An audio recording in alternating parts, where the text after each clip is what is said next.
Welcome to How to Yu-Gi-Oh! Summary, Fundamental, Intermediate. Chapter 1. So, in this video, I'm going to talk about some more concepts in Yu-Gi-Oh! Familiarize with you with some other terms and keywords that you don't realize, and help you get one step closer to becoming a Yu-Gi-Oh! Master and hopefully playing Yu-Gi-Oh! Quickly and efficiently. With that being said, let's get on with the rest of the video. Chapter 2. Core Principles. 1. Yu-Gi-Oh! Cannot work without a class system. 2. Effects can only work by activation conditions. Indeed, these are the two core principles of Yu-Gi-Oh! And I think this is something that you need to realize. These two core principles of Yu-Gi-Oh! Is the framework, the foundation on Yu-Gi-Oh!'s functionality as a card game. It's these two principles that enable Yu-Gi-Oh! To work. And if these two things are removed from the game or are disabled, then Yu-Gi-Oh! Cannot work. Did you get that? Let's move on to the next slide. And so over here, we will talk about activation conditions. So what are activation conditions? Activation condition is the keyword on a card that allows a card to function. Denying an activation condition denies the core function of effects in Yu-Gi-Oh! With that out of the way, now let's go into an example of activation conditions. As you can see here on this slide, we have activation conditions context explained, and we will talk about Droll and Lockbird. Droll and Lockbird, as you can see in front of you, has this effect.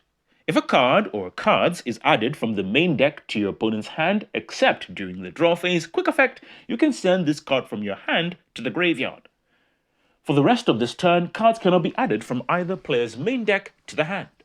So as you can see with number 1, pointing to, you can send this card from your hand to the graveyard. Whenever, again, we see the key word, you can send or you can, this tells us that this is an activation condition. And if this activation condition is not fulfilled, then this card cannot activate. Meaning if that there's a card on the field preventing cards from going into the graveyard, then Droll and Lockbird will not activate. A card that does this sort of thing can be a hand trap like Dimension Shifter. Or we have another card like Macrocosmos. Maybe Masked Hero Dark Law as well can fulfill this description. And other cards of a similar note mean that Droll and Lockbird will not work. Remember, Droll and Lockbird, or rather activation conditions, work on the keyword that say you can. This is a specific keyword that denotes an activation condition of a card. And denying a card's activation condition means that you deny the card's operability. It means that the card cannot work, and thus means it is now useless. I think you got that. Let's continue.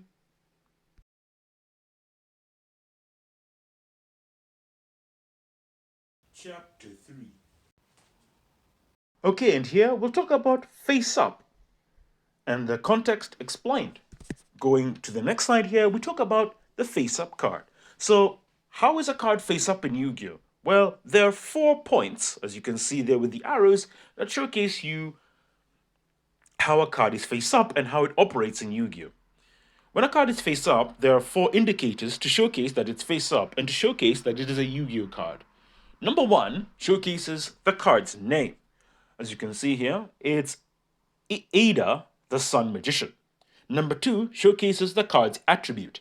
If it's a monster, that'll showcase its attribute. If it's a spell or trap, that showcases the symbol, spell, or trap. At number 3, we see the star symbol. This usually denotes the card's class, if it's a monster. If it's an extra deck monster, or it's an extra deck monster, it would showcase its rank, if it's XYZ. Level, if it's a synchro or fusion. And If it's a link, it would be showcased in its defense position points for link number. At number 4, we have the type of card that it is. Obviously, here at number 3 as well, another thing I'd like to note, if that's a spell or trap, at number 3 will usually be the symbol of what the spell or trap is. There will be a specific symbol denoting whether it is a thunder symbol, denotes that it is a quick play, if it's on a spell, if it's on a trap, I don't think that symbol is on a trap. If you have the arrow symbol on the trap, it means it's a counter trap. If you have the flame symbol on a spell, means that's a ritual spell. If you have the infinity symbol on both the spell and trap, meaning that is a continuous spell or trap, and so on. Specific icons where number 3 is placed showcase to you on a spell or trap anyway what type of spell or trap it is. And number 4, this tells us specifically on monsters what type of monster it is. Is it a spellcaster? Is it a warrior? Is it a fiend? Is it a psychic? Is it an illusion? Whatever type that it is, number 4 tells us the type. Again, if it is a spell or trap, this will denote what kind of spell or trap it is. It will be written down there for you to see. It will be written whether it is a continuous spell or trap, or normal spell or trap, or is it a counter spell or trap, etc. You get the general idea. I think that covers everything and explains the context of things. And so here we'll talk about face down context. So face down cards and explain it. So on the next slide, we'll talk about face down. As you can see here, we have 3 cards here, specifically 3 spells that make monsters in Yu-Gi-Oh! Go face down. We have Book of the Eclipse, Book of Lunar Eclipse, and Book of Moon. All these cards have one thing in common, that they have an ability to put a monster face down.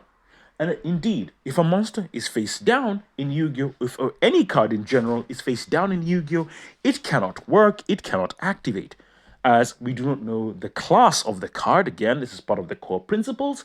And because for a Yu-Gi-Oh! Card to activate, it needs to be face up, we need to see those 4 indicators: its name, its attribute, its level or rank if it's a monster, spell or icon if it's a spell or trap, and its type for number 4. Essentially, those 4 indicators need to be there to tell us what type of card it is. Now, when a card is face down, things do not work. A Yu-Gi-Oh! Card does not work. It's very simple. So using these 3 cards, Book of Eclipse, Book of Lunar Eclipse, or Book of Moon, along with,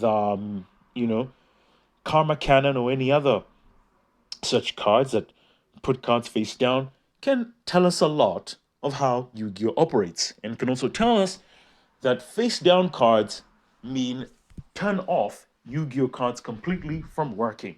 This can be useful information to realize, as it means you can dodge effects, or turn effects off, or mean that your opponent cannot perform various form of summonings because it doesn't work. While there are exceptions to the rule, there's only, I think, one exception, as we have the Ghost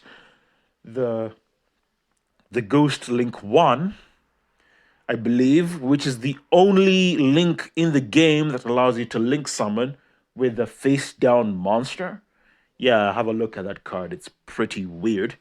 Except for that except for that one card in the entire game where we have a Link 1 monster that can link someone with a face down monster, face down card. Yes, it is real.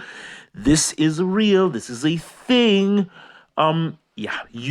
There's no other instance where this happens and where face down applies.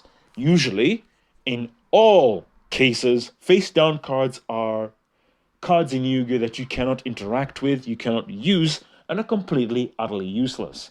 There are some technical ways to interact with them. This is few and far between. I think there's only I think 2 cards. Let's note how many cards can interact with these cards. We have Omega, which technically can interact with them, where you can target a banished card. So if the face down card is banished, then yeah, you can technically interact with it. But if it is not banished, then you can't interact with it. So there's that.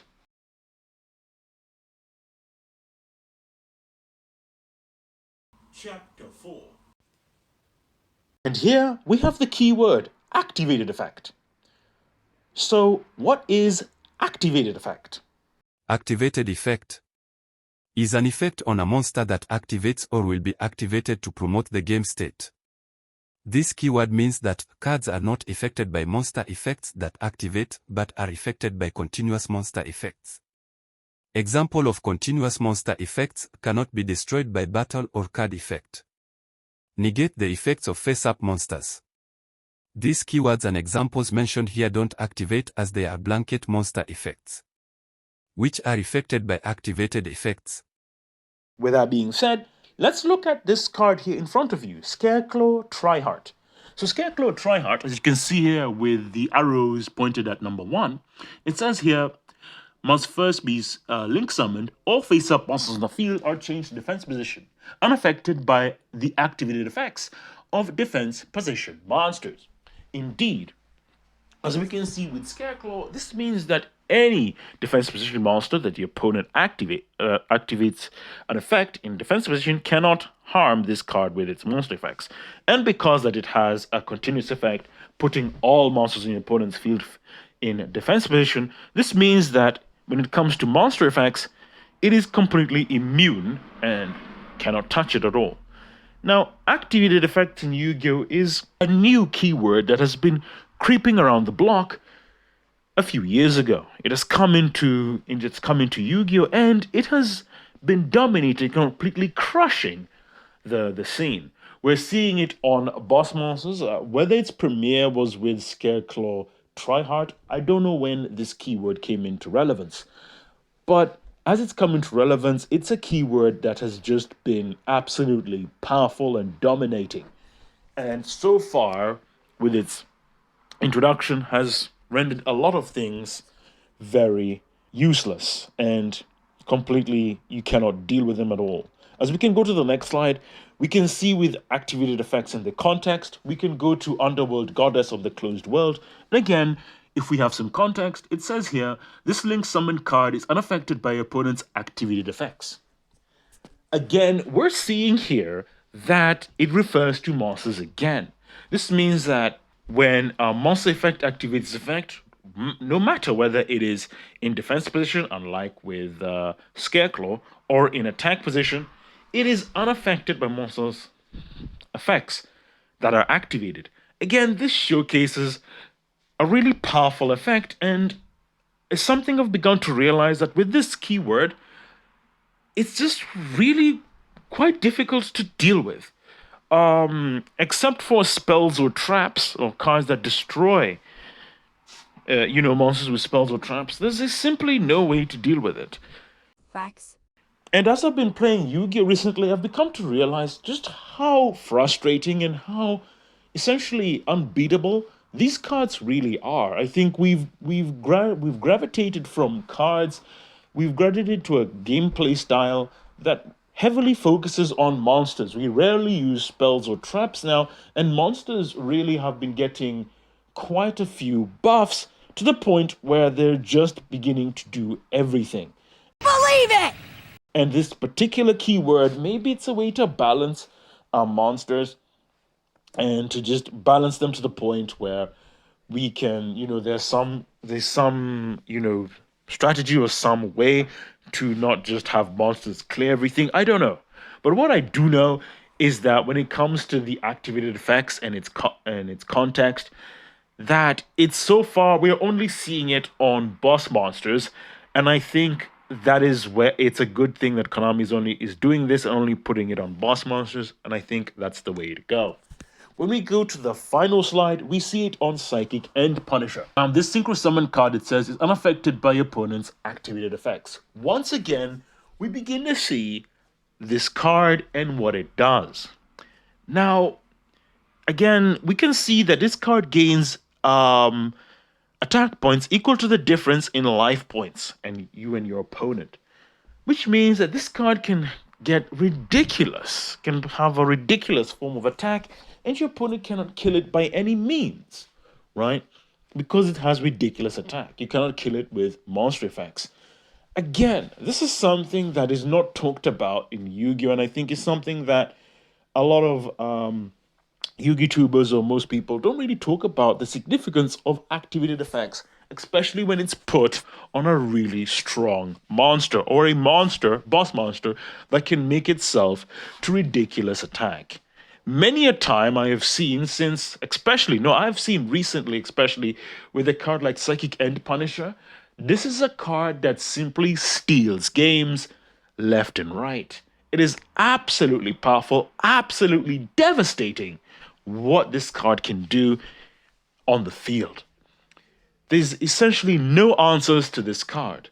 You can't use monsters to out this card. And because we rely on monsters so much in Yu-Gi-Oh! Right now, boss monsters with the keyword activated effects have made themselves completely untouchable.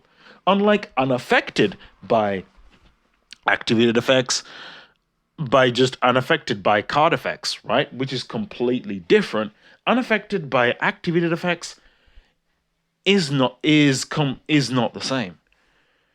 You see, when a card is unaffected by card effects, it means that, well, yes, it's unaffected by monster effects, but it doesn't mean if the opponent has an effect that can put it face down or has an effect that targets it in a certain way, it'll still be able to target the card. You'll still be able to do things to a card if it's unaffected by card effects with a monster to some degree. Not saying that it's ideal or the best, but you can do this. However, when a card is unaffected by activated effects, this is completely different and leaves no room for negotiation for monster effects to affect that card. And that is something I think we need to realize. That's it. Final chapter. Okay, so let's go to the overall conclusion. So in this video, I've covered the keyword activated effects and other things I feel that you will need to play Yu-Gi-Oh! It's quite, small and not so in-depth as the other videos. But tune in next time as I'll talk about other things on this summary fundamental videos. Well, hope to see you soon. We come to the end of this video. So, as I like to say, you are one step closer to becoming a Yu-Gi-Oh! Master. My fate, right, is in your hands.